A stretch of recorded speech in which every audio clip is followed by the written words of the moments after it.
the Oaks, a house in the country which I rented for the summer. As an author, I write tales of mystery and murder.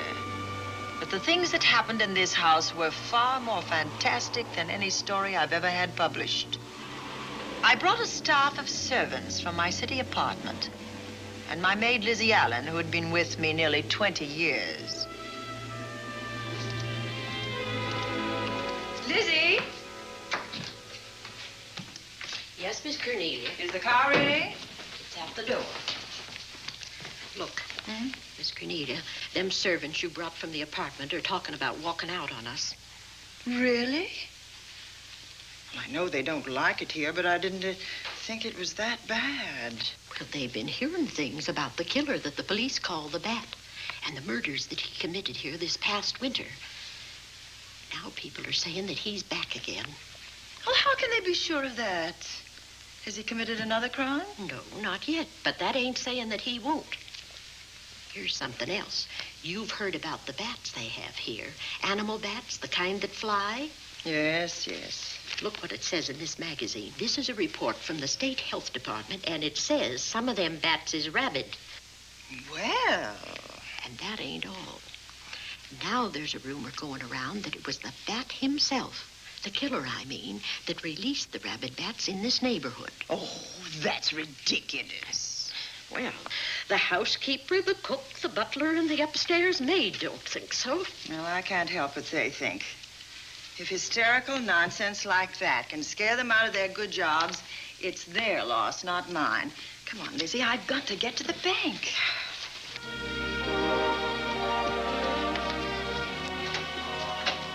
Drive directly to Zenith Bank, Warner. I'm afraid we'll have to hurry. It's near closing time. I'll get you there, Miss Van Gorder.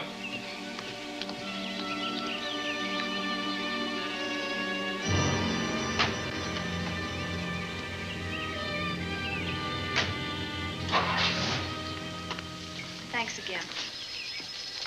Miss Van Gorder. How do you do, Mr. Barry? How are you? I'm very well, thank you. You remember Lizzie Allen? Of course. Hello, Miss How Allen. do you do? So you're spending the summer with us again? Yes, yes. I've leased the Oaks, the home of your bank president, John Fleming. I heard you had. I was surprised. Why? Is there something the matter with it? No. I was surprised because Mr. Fleming said he would never rent it. Oh? Well, I rented it from his nephew, Mark Fleming, who has the real estate office here. He said his uncle would be gone the entire summer. That's right. Mr. Fleming's in the North Woods now with his physician, Dr. Wells. Oh, pardon me. Dale, I want you to meet my wife. We were married at Christmas time. That must have been nice. Believe me, it was. Oh, here she is. Oh, dear. My How wife, do you Miss do? Van Gorder, Miss Allen. How do you do, Mrs. How do you do? Cornelia Van Gorder. Yes. Oh, well, I've read every murder mystery you've ever written.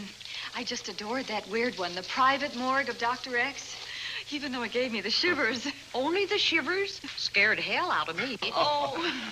Well, I really mean that Miss Corney killed them off in that one. When you refer to my books, please don't call me Miss Corney. Pardon me, Mr. Bailey. Mr. Hines is here to see you. Oh, yes. Excuse me, please. Don't be strangers now. No, Oh, no, I we should won't. say not. Oh, so you're a bride. Well, not quite. Not since Christmas. You know, I'm sure I've seen you. Well, I used to be my husband's secretary here in the bank. Of course I remember. May I welcome our most distinguished visitor back to Zenith? Oh, that's very charming, but, Lieutenant Anderson. Lieutenant Anderson, of course. Chief of Detectives of the Zenith Police Department. This is Miss Allen. Miss Allen? How do you do? Lieutenant Anderson is one of our favorite citizens. He's on the bank's board of directors. Not bad for a policeman. You must have made a good thing of it. Well, I saved my money, if that's what you mean. It's near closing time, and I've got some business in the safe deposit vault. Please come and see me, Mrs. Bailey. Oh, I'd love to. And you, Lieutenant. Thank you. Goodbye. Goodbye. Nice to meet you. My, what a charming woman. She moved into the Oaks just the other day. That house is a proper setting for a writer of mysteries. Oh, it certainly is. Vic, what's the matter? Come in here, both of you.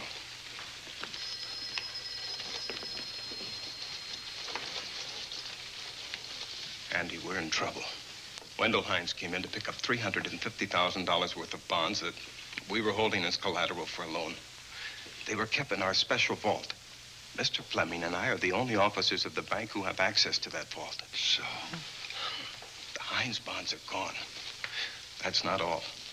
Other negotiable securities are missing. From what I can gather, short of a careful check, the bank has been looted of over $1 million worth of securities. You'll have to notify Fleming. I wish I could talk to him. Unfortunately, he and Dr. Wells are deep in the woods. They can't be reached by phone.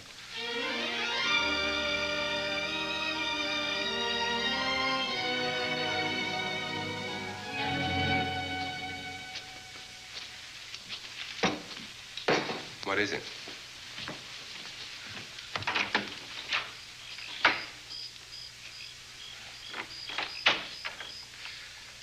I thought I heard someone on the path coming from the lake. Had an idea it might be that guide of ours. Oh, Sam won't show up until morning. It's a 20-mile canoe trip from here to civilization.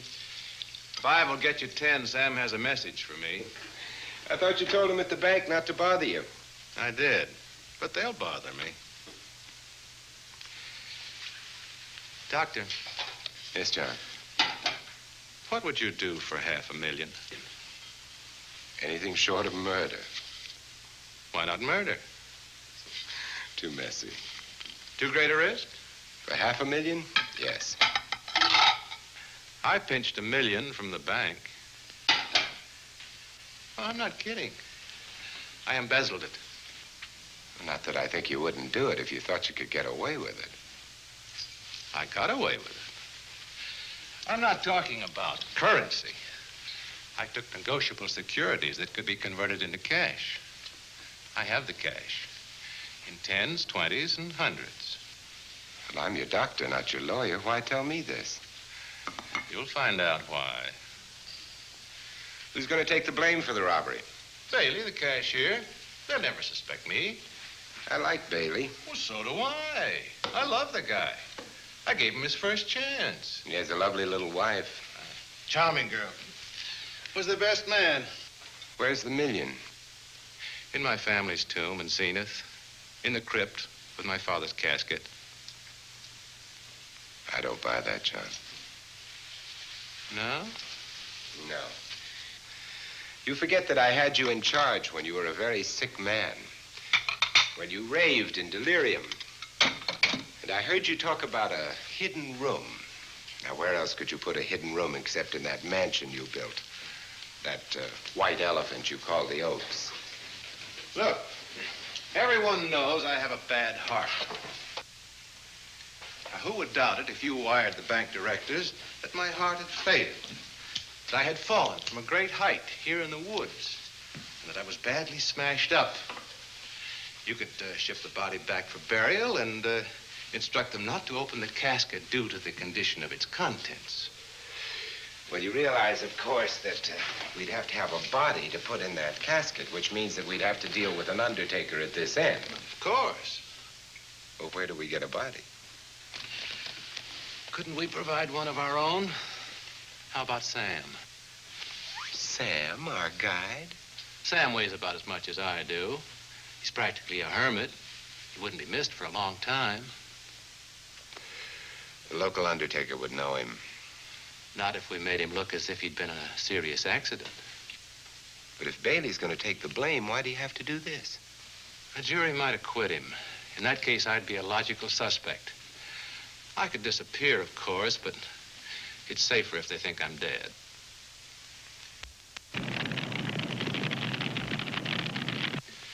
What if I don't go for this deal? In that case, it would be too bad. You mean you'd kill me? What else could I do? Now that I've told you about the $1 million, I'd say you were shot in a hunting accident. Now, look, Doctor, if you can find another body instead of Sam's, it's all right with me. There's $500,000 in it for you. I'll do my best. I smell smoke. So do I. What's that noise? Look, Doctor, the woods are on fire. It's coming this way. We've got to get out of here. Out the back way. We will. As soon as I provide that body we were talking about.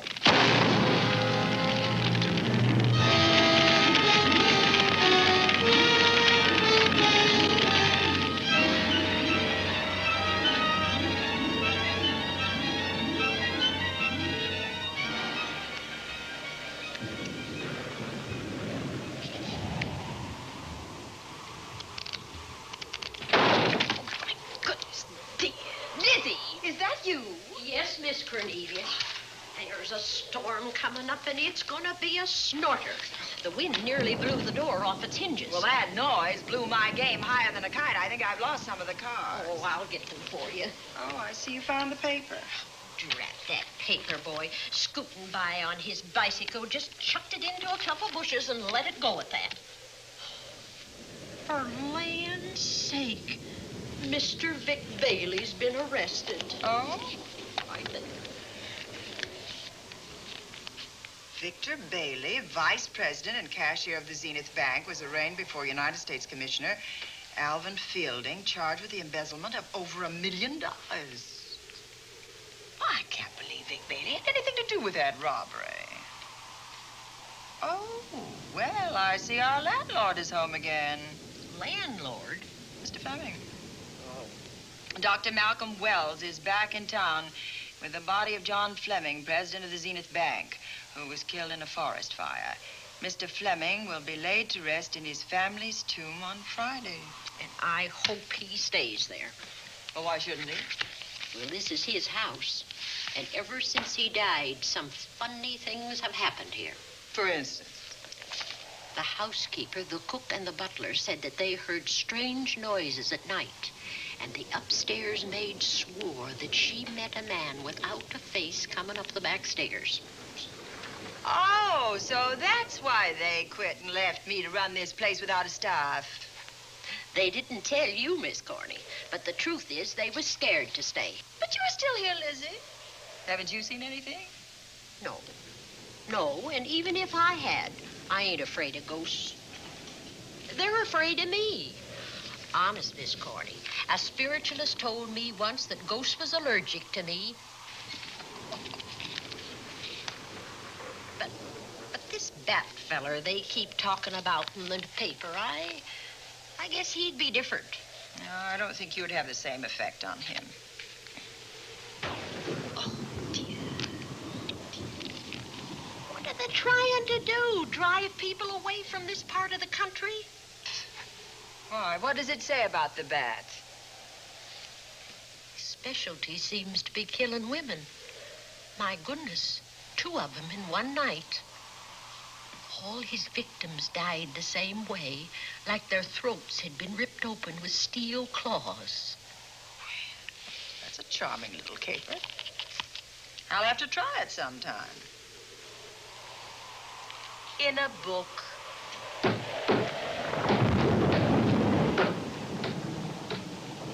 That ain't nothing, just something bumping against the house.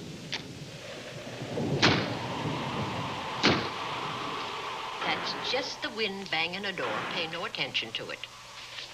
Listen to this. One of his victims who lived for a moment after she was found described the bat as a man without a face. Honest, Miss Corney, I think that woman must have been exaggerating.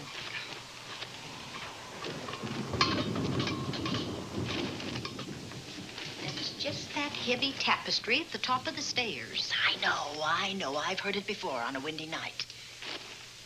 But that sounds as if there was someone on the stairs. I know there isn't. At least there shouldn't be. There ain't. Them's just the noises you hear in any old house on a windy night. It says here that the bat never leaves no fingerprints. That's understandable. Having no face, he probably has no fingers either. Lizzie!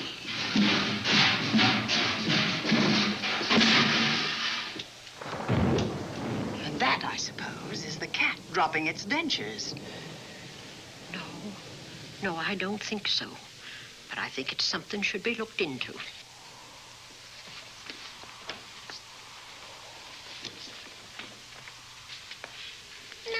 shucked him down here? The wind, I hope. There must be a window open up there. No, Lizzie. Let him lay. Let him sleep it off. I hope the power lines don't go down, put the lights out. Now, we'll check the windows in the living room and draw the curtains, and then we'll go to bed. Yes, ma'am.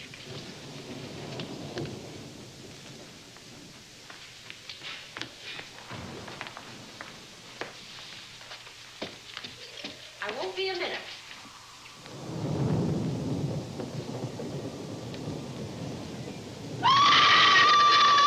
Gordy! Oh! What's that? Oh, I went to get the paper. I turned the latch off. I forgot to turn it on again. He's out there. He was coming in. He might have got you. Oh, but he didn't, and he's still out there, thanks to you. Now, you hurry now, and we'll call the police. No, I won't leave you, Miss Corny. Are you okay? Yes, ma'am, I'm okay. Okay.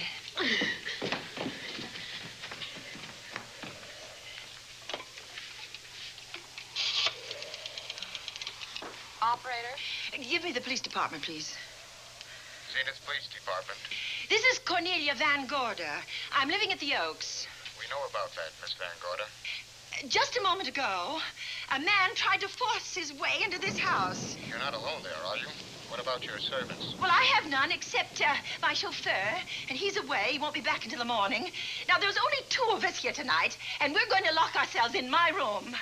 Now, if any of your men see anything, will you have them call me? I'll send officers over there right away. Oh, thank you very much. Come on, Lizzie. We're going to sleep in my room.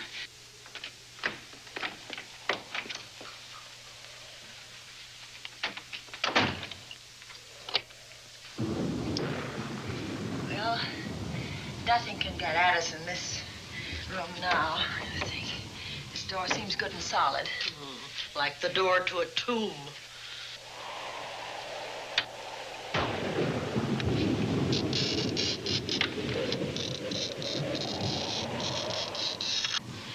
I think that couch will be comfortable. There's some extra bedding, you know. Yes, ma'am. Closet. Let's see now.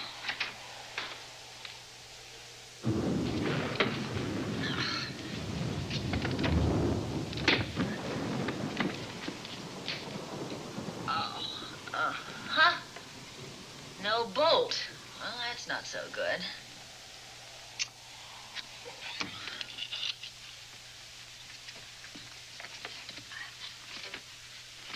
What's that for? That, my good woman, is a booby trap.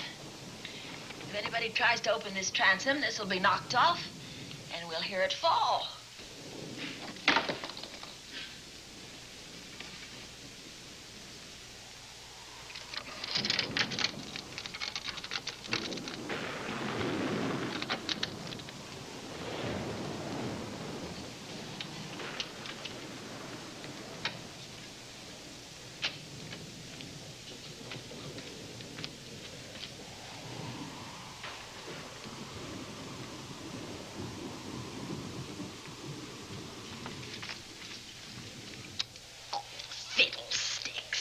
I forgot my night things, my robe, my gown, and my slippers. I'll go get 'em now. Now, wait a minute, Lizzie.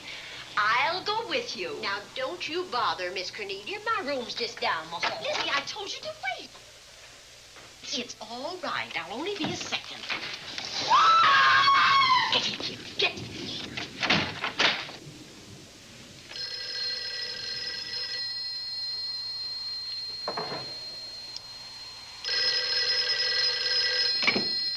Yes? Miss Van Gorder? Yes? Zenith Police Department. There's a police car just outside your house, and the officers in it have reported that there's no sign of a prowler anywhere on the grounds. Oh, the man's inside now. He's in the hall, just outside my bedroom. Have your men break through the kitchen door and search this place from top to bottom. Okay, Miss Van Gorder. Sit tight. I will.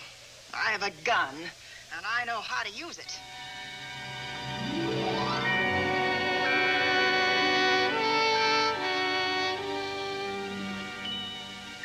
Oh, relax.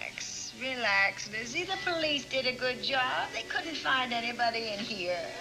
But we both saw him, Miss Cornelia. All right, so he got away.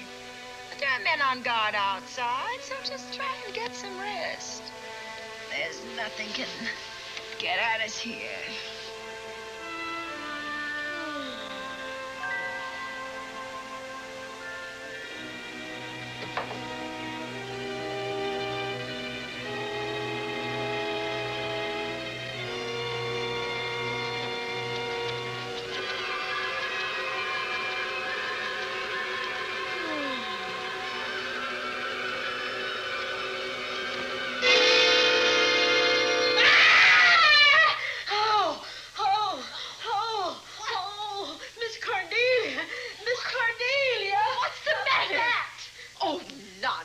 You've had a nightmare. Maybe I did. But there was a bat and it bit me. And it flew in that closet. Oh, good gracious, Lizzie, you're right. Oh.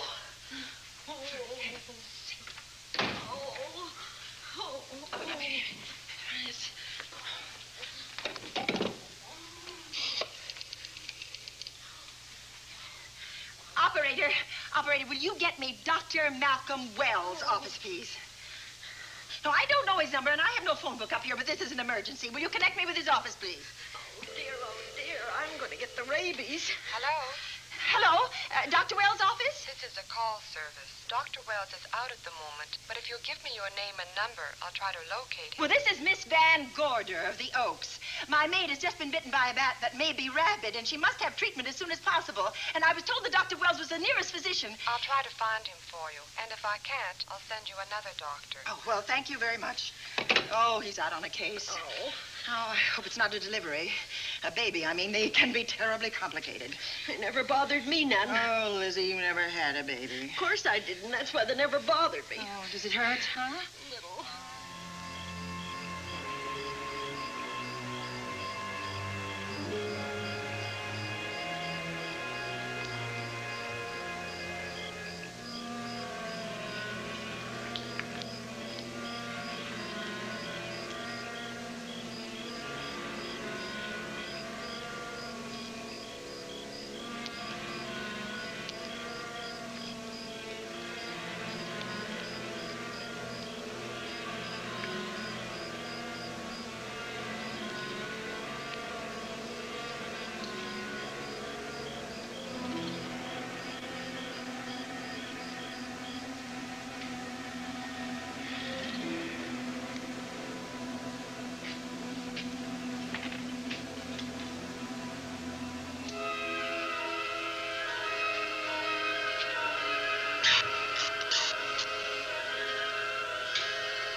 Dr. Wells?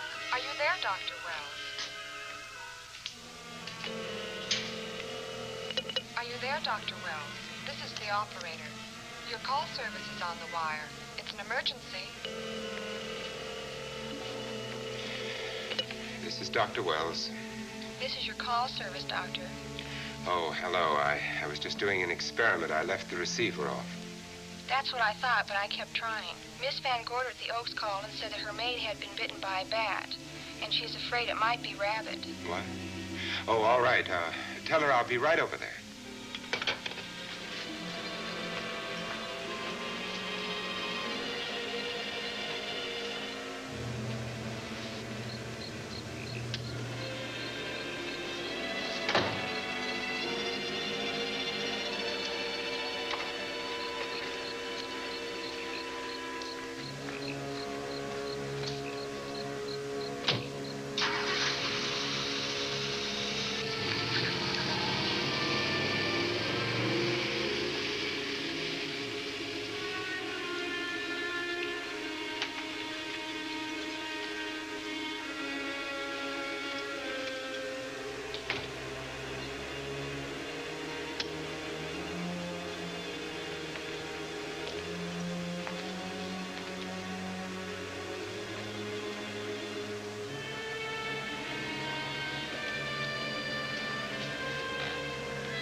there? Dr. Wells. Come in. Good evening. Oh, I'm so glad they found you, Doctor. Well, I reached my office shortly after you called. How is your maid? Is she in any pain? No, she doesn't seem to be. Did the bat get away? No, I believe it's still in my bedroom. Oh, good. I'll want to examine it. There you go, Miss Allen. Now you feel better? Doctor, have I got the rabies? Well, I can tell you better after I've examined the bat's brain under a microscope. That thing's got a brain? Oh, you'd be surprised. Where is it? I think the little darling is in that closet. Oh. You know, it's a pity you leased this house, Miss Van Gorder. Why a pity? Well, my dear lady, I don't want to alarm you, but... Oh, well, after tonight, nothing can alarm me. Yes, I understand. It must have been terrifying. So many unexplainable things have happened here. There's something about the place. Your servants must have sensed it when they walked out on you. An apprehension of disaster. Well, let's see. Aha! Yes. There he is. All right, now, take it easy. Nobody's going to hurt you. Quiet now. Quiet. And he looks quite normal. Doesn't seem to be sick at all. Oh, ain't that nice? I've been worried about him. Well, you should be. From his appearance, I'd say that he doesn't have any infection. In which case, you've had a narrow escape. Now, you take one of those tablets I left for you, and I'll guarantee you a good night. And I'll drop in on you tomorrow. Oh, thanks for everything, Doctor. Now, don't worry, I can find my way out. Oh, I know you can, but do let me help you. Oh, don't forget that once I'm gone, you'll have to climb those stairs alone. Oh, I'm all right. I'm armed now. Can you shoot one of those things without shutting your eyes? Oh, Doctor, there are guns in every book I've ever written. I don't write about things I'm unfamiliar with. Lock the door, Lizzie. Good night. Yes, ma'am. Good night, Doctor. Accident? No, the wind blew him down. Oh. I think. Did you know that young Mark Fleming leased you this house without notifying his uncle? No, I didn't. Well, it doesn't matter now. John Fleming is dead and Mark's his heir. But if John were alive, he would warn you to leave here, Miss Van Gorder. Really? Yes. It's been a tragic place for anyone who ever lived in it. Well, good night. Good night, Doctor. Who's out there? Nobody you need worry about, Doctor. Oh, it's Andy. That's right. Oh, good evening, Miss Van Gorder. Good evening, Lieutenant. Somebody sick here? My maid was bitten by a bat. Oh? A rabid bat? Well, I'll know for sure when I get to my lab. I caught the bat. It happened indoors? In my bedroom, yes. How'd it get in? Well, there are many ways a bat could get in a house. You ought to know. I spotted this hole in the window the minute I got here. Why? That's where the two-legged bat got your door open. Miss Van Gorder told me that she phoned headquarters at Zenith. Yes, I phoned twice. The second time was after the prowler got in the house.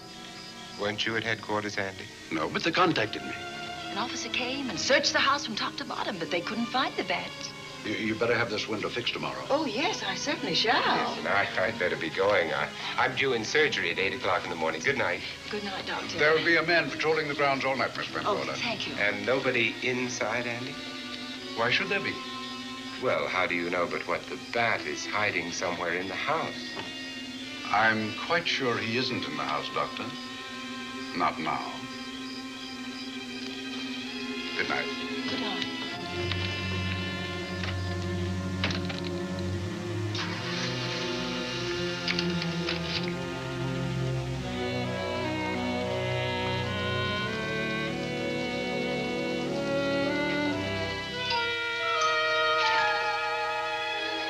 Hi, Andy.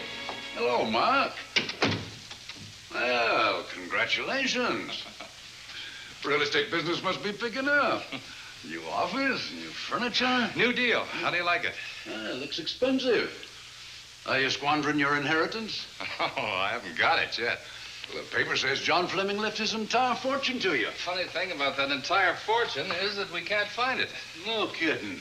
Oh, all Uncle John had in his bank account was a couple of $100. And his safe deposit box was empty. If we don't find that missing million, mine will be empty, too. How come? Well, all my savings were invested in Zenith Bank stock. The examiners won't certify the bank is solvent until those stolen securities are found. So the stockholders have voted an assessment that will wipe some of us out. It's a since those securities have been converted into cash. And if I can't find that cash, I'm sunk. Well, where are you going to look for it, Andy? Here in Zenith. Your uncle wouldn't take $1 million on a hunting trip, would he? You suspect Uncle John? Why, Andy, he founded the Zenith Bank. That'd be like robbing the family tomb. You think he wouldn't? Well, besides, Vic Bailey's fingerprints are all over the vault. Now, they didn't find any of Uncle John's fingerprints. Because he wiped them off. Can the defense prove that? They'll try to. Judy Hollander, Bailey's secretary, is a defense witness. And they believe her testimony will have a powerful effect on the jury. Oh, well, she has a powerful effect on me. Judy's a doll. Here's the book you mentioned, Judy. It's your newest one. Yes, it's just been published. You can have that copy if you wish. Oh, it's a first edition and you've signed it. Yes, of course. Thank you so much. May I serve tea now, Miss Van Gorder? Yes, please do, Warner. Thank you. Well, I see you've engaged new servants. Yes, of course. Well, how did you persuade them to live in this house? Well, Jane Patterson, my new housekeeper, knows this house better than you do, Doctor. Oh? She worked for John Fleming. And Warner was my chauffeur. Chauffeur turned butler? Yes, it's incredible. He can play any part at a moment's notice. Did you get a plumber, Warner? No, we can't get a plumber for 3 days, madam. What about that leaking pipe? The basement will be flooded in 3 days. Well, the pipe is no longer leaking. You mean it's dried up of its own accord? No, not quite. I packed the elbow where the water was coming out. Packed the elbow? Oh, where did you learn how to do that? Well, into each life, a little rain must fall, and a careful man learns to keep himself dry. Now, is there anything else that you require, Miss Van Gorder? No, not at the moment, Warner. Thank you, madam. Now, there's a character. How long did you say that he worked for you as chauffeur? About 3 months. Well, I hope he doesn't have a police record. My dear Dale, it may interest you to know that the last night of his life, John Fleming told me that he loved your husband like a son. If Fleming were alive today, he would be fighting to prove Vic's innocence. Could Mr. Fleming prove his own innocence? Miss Van Gorder, can there be any doubt about it? There will be when Miss Hollander testifies at Vic's trial. Oh? You know something that we haven't heard yet, Judy? Something I saw with my own eyes. She's not permitted to say what it was. My dear girl, I wouldn't think of asking her. But let's assume for a moment that Fleming did steal the $1 million. Now, what would he do about it? Where is it?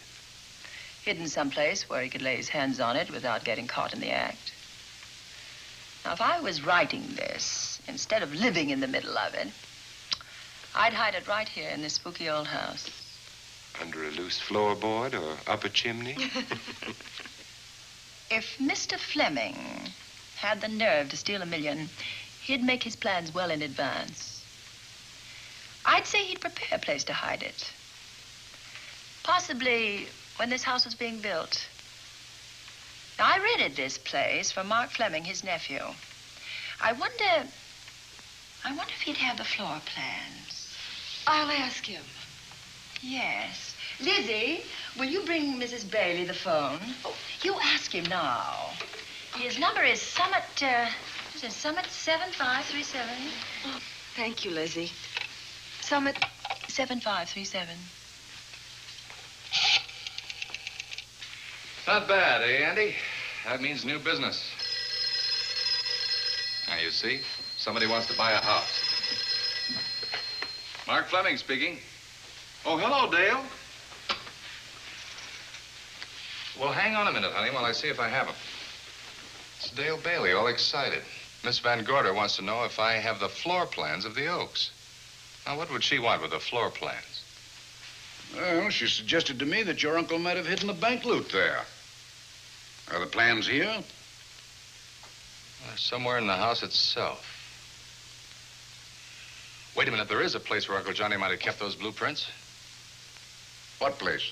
Well, I heard him talk about it a good many years ago. I can't be sure of the exact location. Anyway, I don't think the old boy had the guts to steal $1 million. But if I find those plans, I'll let you know, Andy. Hello, Dale. Look, honey, I haven't seen those plans since I was a kid, but I'll come over tonight and maybe we can find them. Thank you, Mark. We'll expect you. He seems to think they're here in the house somewhere. He's coming over tonight. Well, that's good. Dale and Judy are my house guests for the weekend. Would you like to have dinner with us tonight? Oh, no, thank you. I couldn't. I still have a few calls to make. You know, if Judy's testimony is going to clear Vic Bailey and implicate John Fleming, others may get the idea that there's buried treasure in this house. Don't even mention your testimony until you're actually on the stand. Oh, I won't. That's a smart girl, Judy, and a very lovely girl. Well, good afternoon, ladies. Goodbye, Doctor. Dr. Will. Come on, girls, let's go.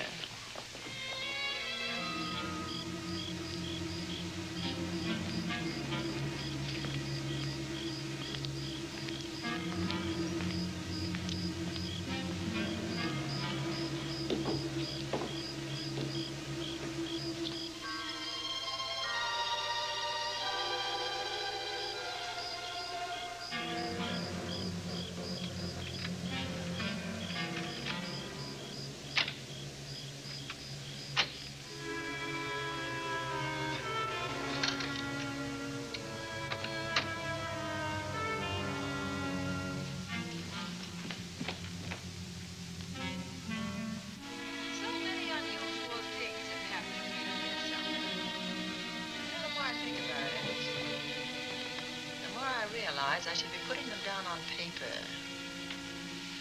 Weren't you your husband's secretary, Dale? Yes, I was. Do you take shorthand? Mm-hmm. Well, my dear, if you'd like to have your mind occupied, I want you to work with me while I write the story of this fantastic criminal, the Bat.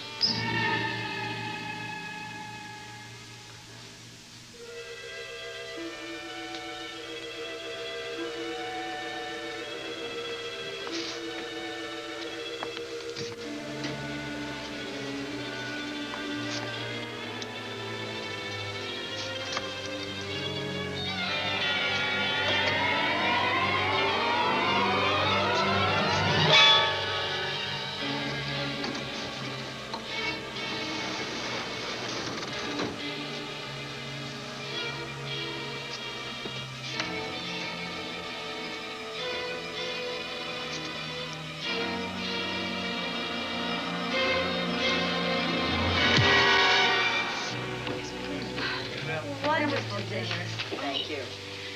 It's really nice. It's a good dinner, Lizzie. As usual. Wonderful. Oh, what a lovely piece of silver. It's an original, isn't it? Yes, they still use them in England for buffet breakfasts. A hot water in the bottom. Keeps your kippers hot, your sausages, your scrambled eggs. Interesting. It's very useful, really nice.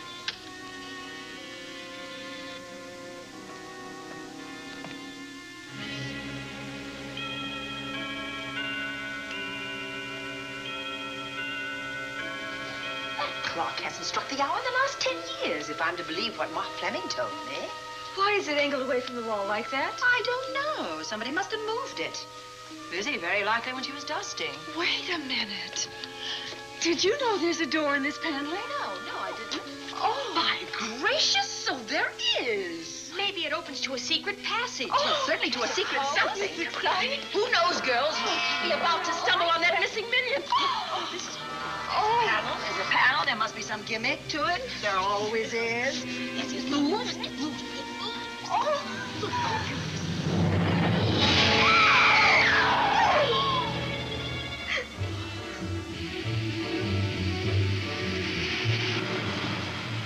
Calling car 11. Calling car 11. Proceed to the Oaks in Zenith Township immediately. A homicide has been reported. Okay.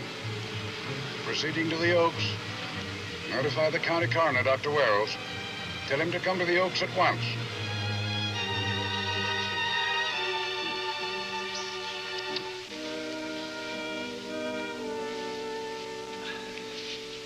Horrible. As if his throat had been torn by some creature with fangs or claws. That's his sign. We found it on the others he killed. I'd hoped those reports that he was up to his old tricks again were pure imagination, but apparently they're based on fact. He's come back. Back to the scene of his kills. Yes, that's who I mean. That's who did this. The bat. Who found Mark? We all did. And it's Dale and Judy and I. Lizzie was in the dining room. This is my new housekeeper, Jane Patterson. You know, she worked for John Fleming. I know her. Where were you, Mrs. Patterson? In the kitchen, cleaning up. I cooked the dinner tonight. Did you know that the secret closet was here? No. It was behind the grandfather's clock. Well, it was I who found it, really. Noticed the clock had been moved and the door wasn't quite closed. I'll get it.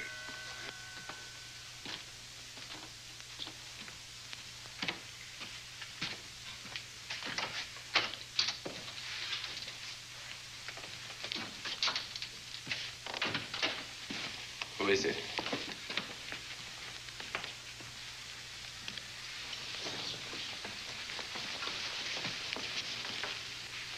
Mark Fleming. As coroner, you saw the same wounds on the others. How long's he been dead? Oh, I'd say about a half an hour. Do you believe it was the bat? That's a bat's trademark. Perhaps he's still in the house. That's possible. Why should he be? Because he's looking for something, and like you, he believes it's here. And he's a persistent killer. I would advise you to get out of this house as quickly as possible, notwithstanding our expert police protection. Have you called the morgue? They're on their way here. Oh, good. I want to examine the body before they get here. May we take it into another room? Yes, to the sunroom in the back. Thank you. Give me a hand. Excuse me.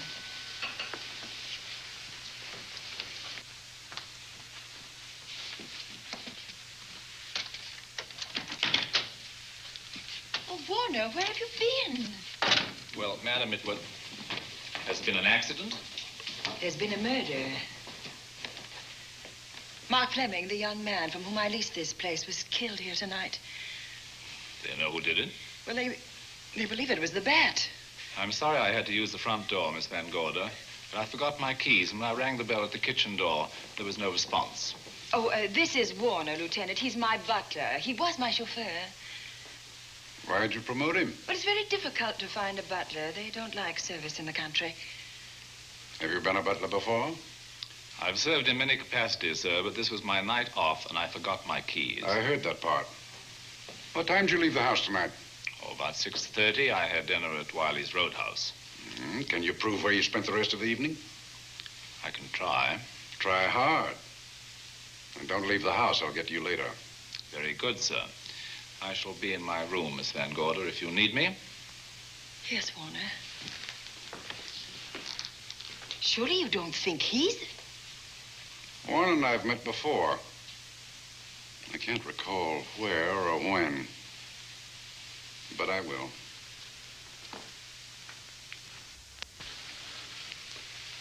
There'll be a crew here shortly from headquarters, dusting for fingerprints, taking photographs.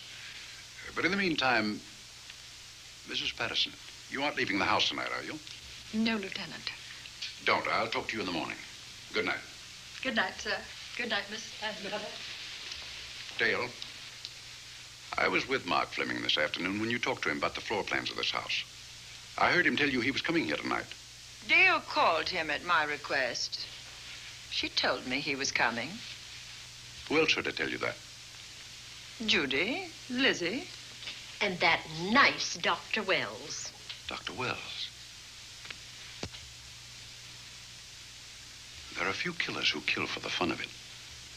The bat very likely is a mental case, and I'm convinced that his crimes are motivated by his mania for personal gain. There's $1 million at large, And he's going to keep on hunting for it until he lays his hands on it. Now, these young ladies are staying here tonight? Yes, they're my house guests. Well, when my crew arrives, we'll be busy for a while, so I'd suggest that we go to our rooms? That's a very good idea. Come on, girls. What about a police guard for this house tonight, Lieutenant? You've got one. I'm going to cover this place tonight from the attic to the basement. If the bat makes another call, I'll have a little surprise for him. Who is he? Have you any idea?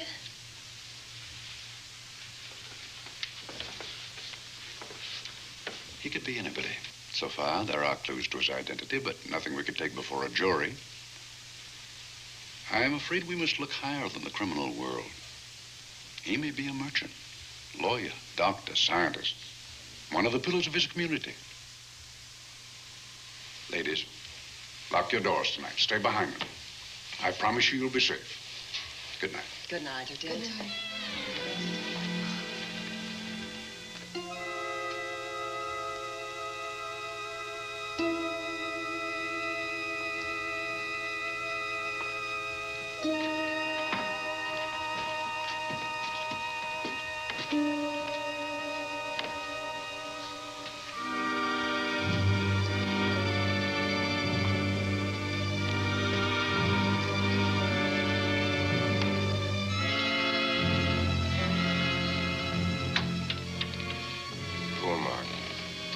It's a pity. So young. Well, Doctor, do you agree it was the bat? In my report, I shall say the death was caused by the same technique used in the other killings. A paralyzing blow to the throat, followed by severe lacerations of the jugular, resulting in excessive hemorrhage. In a layman's language, he didn't know what hit him. Oh, he knew. But he didn't have time to think about it.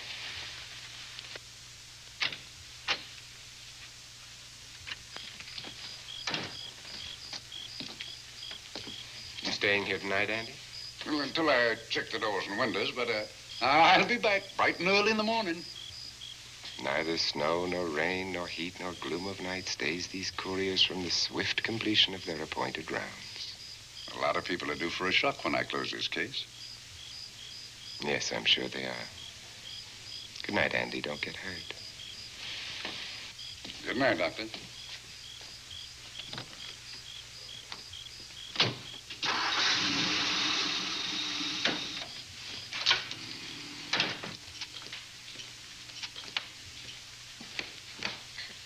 You know, I think we'd better let you get some sleep. Oh, well, Lizzie and I share this room for mutual protection.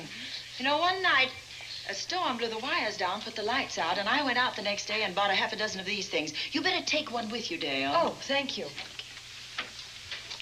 We'll go across the hall now. Are you sure there's nothing else you need? Oh, no. Quite sure. We'll be all right. Well, if anything bothers you, you just sing out, and two strong women will come to your rescue. Oh, nothing will bother us. Not with Andy on the job. No. Well, good night. Good night, Miss Van Gordon. See you in the Don't worry. Everything will be all right. We won't. Good night. Good night.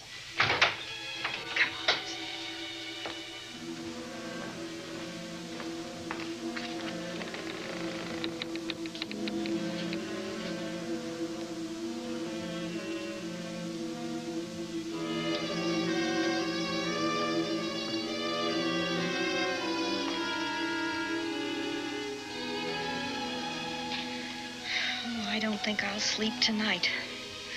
Me neither. All I can see is poor Mark Fleming staring at us. I thought that when people died, their eyes closed, as in sleep. Don't think about it. I'll bet you're thinking about it. No, I was thinking of my poor husband sleeping in jail tonight. Oh, Judy, I love him so much.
What's that noise? Oh, I don't know. I kind of fell half asleep. For a moment, I thought it was something from a dream. It's somewhere in the house. Yes, on the floor above. Not directly over us. Probably a room overlooking the driveway.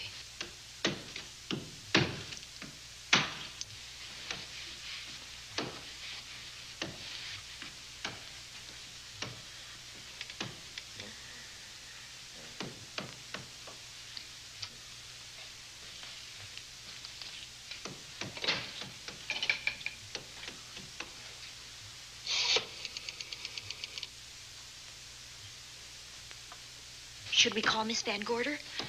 She'll hear it. How can she help but hear it? Oh, besides, we don't want her to think we're a couple of hysterical women. Well, I'm about to become one. Oh, I've dear. had it for one night. Dale, you're not going out in that hall. I want to know what's happening up there. But Lieutenant Anderson said if we stayed behind our locked doors, we'd be safe. Vic isn't safe locked up in that jail.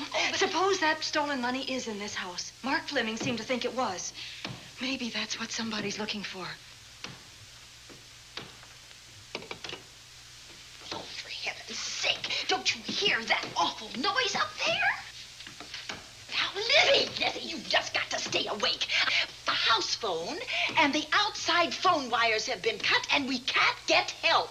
Where's that policeman? Oh, I don't know. Something must have happened to him. Now, go on, get on your robe.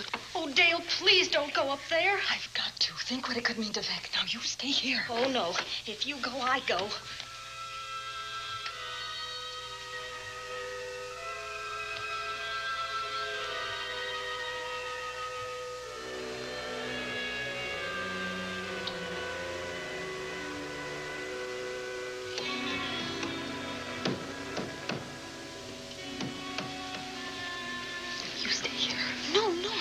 Go up there alone. You wait here. I'm going to see what it is. Oh, please let me go with you, Judy, Dale. will you warn me if anyone comes? I'll only be a moment. Now, wait.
Give her to me. I'll look after her.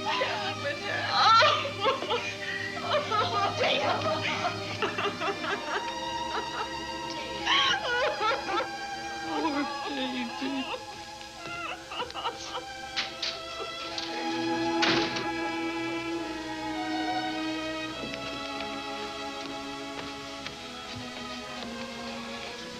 Judy.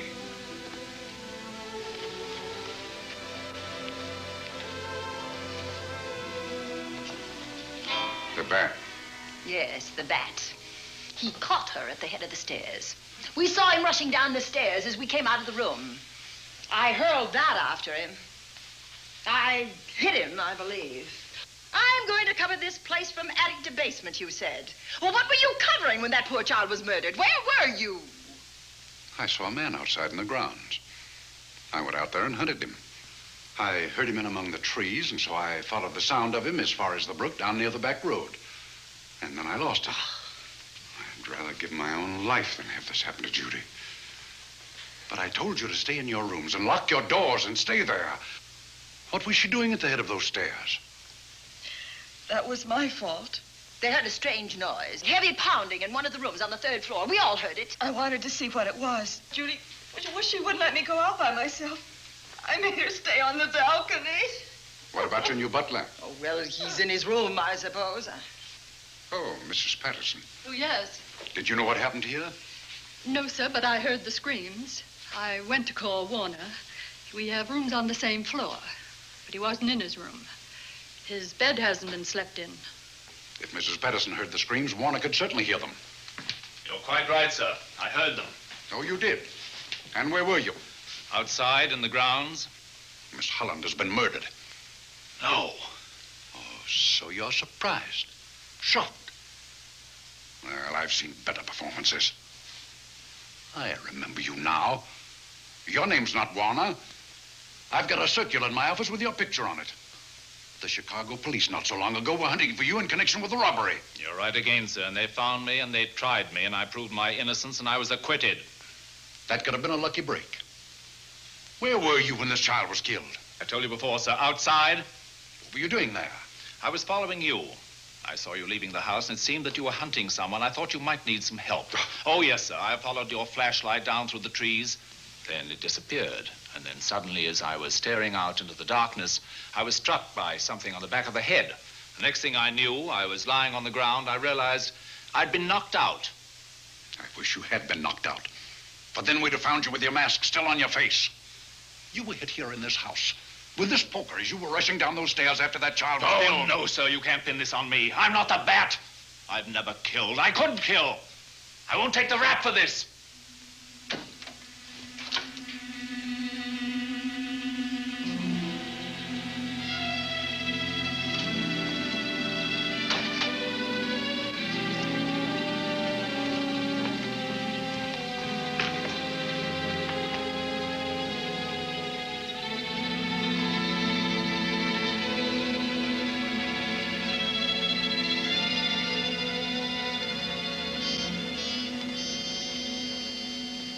Doctor. We have another case for the county coroner. You see, the bat came back. Why did you come back, Doctor? Well, I had an accident about a mile down the road. The right rear wheel of my car came off and I plunged into the ditch. This was the nearest house, so I came here to call for help. I thought I'd find you around, Andy. Physician, heal thyself.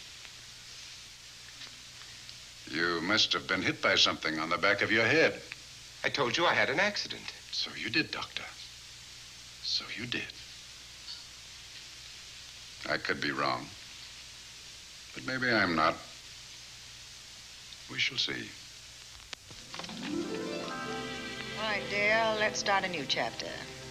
For days, the murders held the headlines. Lieutenant Anderson grilled us and ransacked the house from top to bottom. Warner was not placed under arrest, but his every move was watched. At night, except for a detective on guard in the house, the police and the reporters left us alone. And on one of those nights, without telling Lizzie or anyone else, I pursued a secret investigation of my own.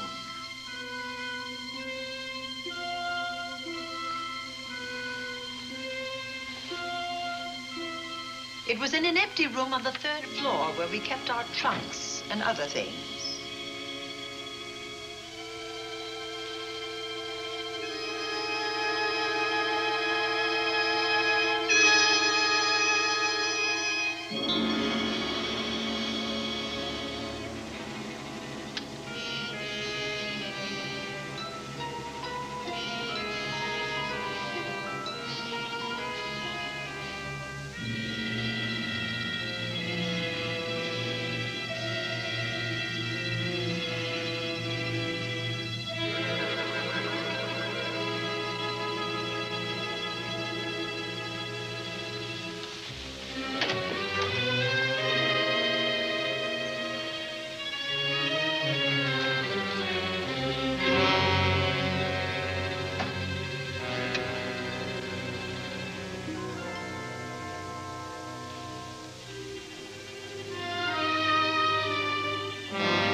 Put him up, Pat.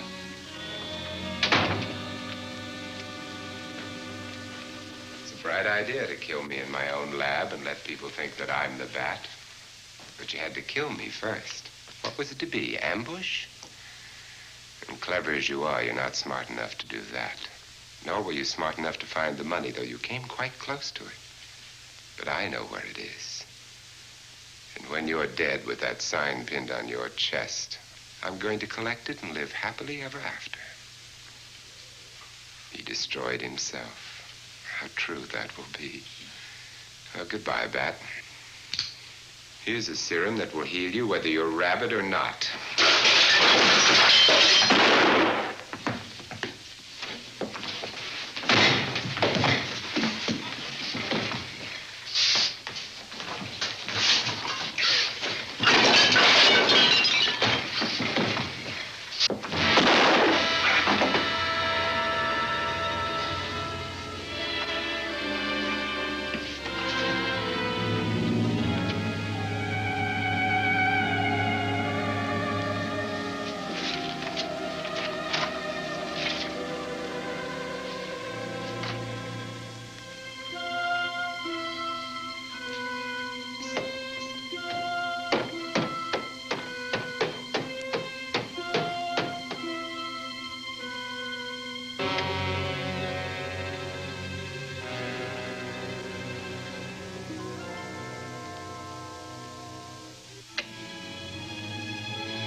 Something's wrong. Something's wrong.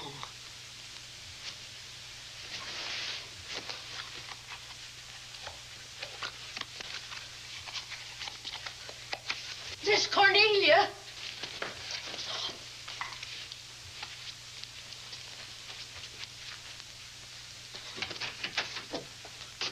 Miss Cornelia.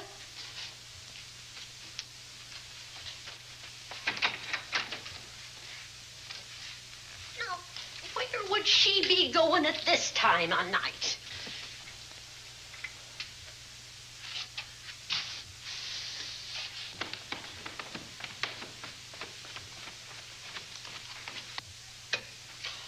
Well, land's sake.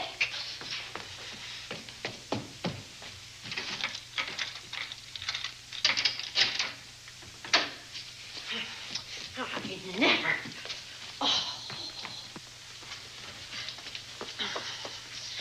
Mr. Davenport. Mr. Davenport. Oh, a fine thing. The door unbolted, the chain off, and you asleep on the job. Wait till Lieutenant Anderson hears about this. Come on, wake up. What's the matter with you? I don't know. My head hurts. My whole body's numb. Here, take a sip of this. Try to snap out of it. I'll be back in a minute.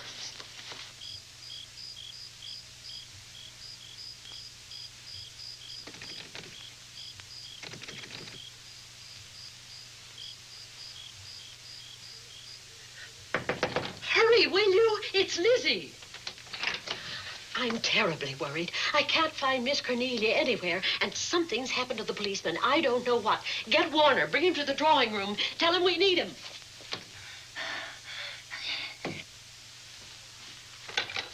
Are you all right now? Yeah, I'll be all right in a minute. I remember now. I took a drink of wine from that decanter there. Miss Van Gorder told me to help myself. She wouldn't put nothing in it? Well, somebody did. Somebody who knew I was on duty here. Then it was somebody that got Miss Van Gorder. I can't find her anywhere. Upstairs, downstairs, or in the basement. I told the housekeeper to get Warner. Lieutenant Anderson will want to know about this. Hello. Doctor, this is Davenport at the Oaks. We've got trouble here. Well, for one thing, I was drugged. Yeah. But I must have been knocked out because the maid tells me Miss Van Gorder is missing. Well, you better call Anderson and let him know. He's not at home. Well, where is he? Out on a case? What case? Dr. Wells. What else did they tell you about it? Oh, hurry, will you? We've got to find Miss Cornelia. Okay. Lieutenant Anderson is out on a case. Dr. Wells was found dead in a room next to his garage, murdered. Dr. Wells? There's something queer about the killing of Wells, but headquarters won't talk about it. Lizzie, Warner isn't in his room. There's no sign of him anywhere. And I was supposed to keep an eye on that guy. Where's Miss Cornelia? That's what I want to know. Wait a minute. Didn't you say that the chain and the bolt were off of the front door? I certainly did. Well, maybe Miss Van Gorder went outside. Oh, she never would. We better look. I can't breathe. There's nowhere else.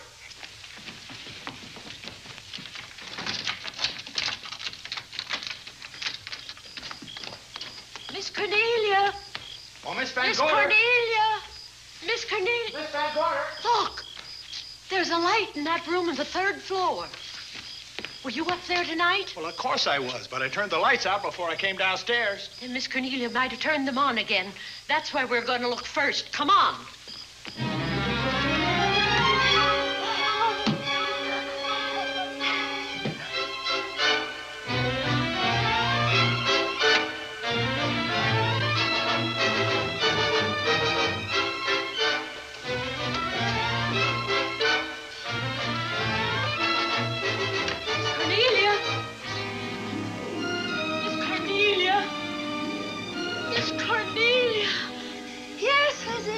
I'm here. Right here. Come to the mantelpiece. Here we are, Miss Van Gorder. What do we do now? Over the mantel, there are 5 panels. Strike it with your hand.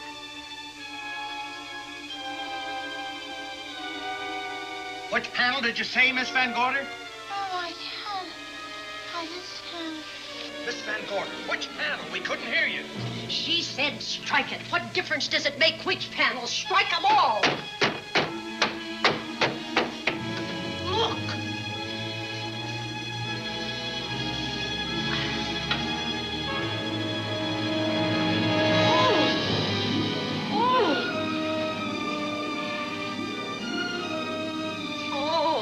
It's all right now. It's all right, dear. Lizzie's here.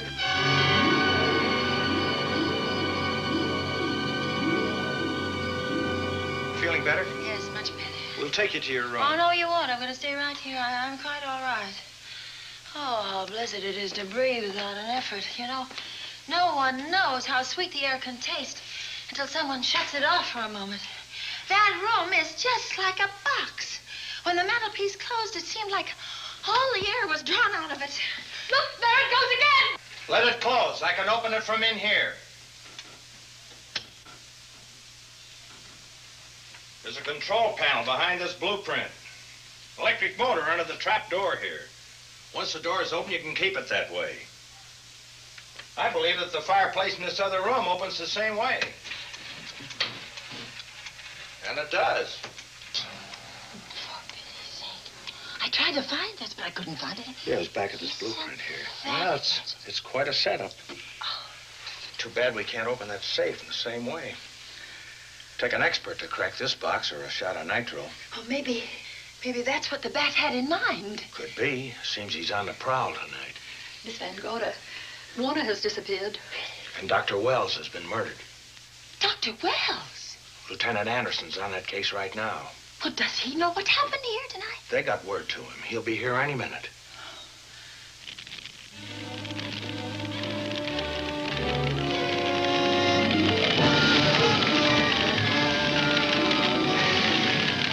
What's that noise? Miss Van Gorder, the garage is on fire. Scott, look at that. Lizzie, put that light out in the other room. Now, where are you going? To report the fire. Well, you just stay right here. Miss Van, go to the garage. Well, let it burn. You watch the stair. Can't you see that fire was set to get us out of the house? Out of the house? Were you talking about the... Yes, I'm talking about the bat. Now that the lights are out, he'll think his trick has worked, and we've gone. He'll be here any minute. Well, so will Lieutenant Anderson. I hope so, but the bat will be here first. And he'll kill again if we're in his way. We've got to be as clever as he is.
But you'll be safer downstairs. I'll take care of you. Well, the others can go, but I'm going to stay right here. All right, but get out of sight.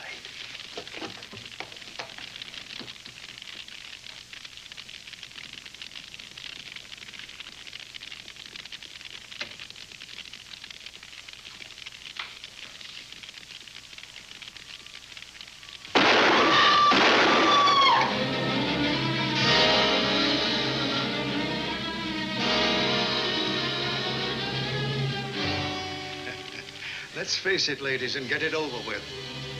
Others have seen my face before they died, but I'll have to deny you that pleasure. This would make a good scene for your book, Miss Van Gorder, but I'm afraid you'll never write it.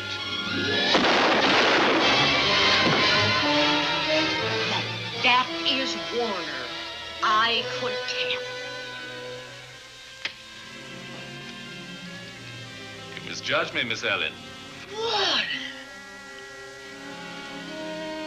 I don't like being a murder suspect, Miss Van Gorder.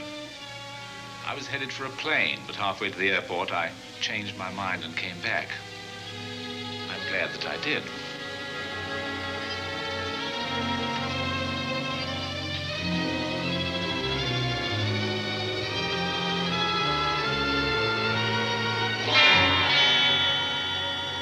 Why, it's Lieutenant Anderson.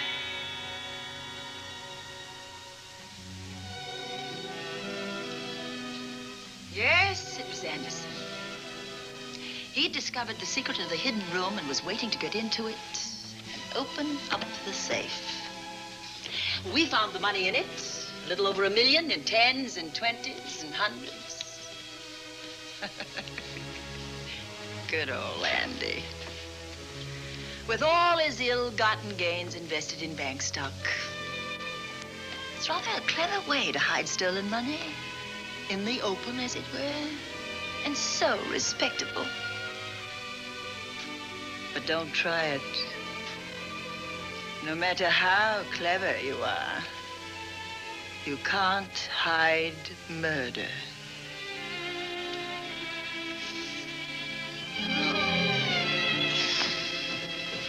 Well, that's it, Dale. That's the end.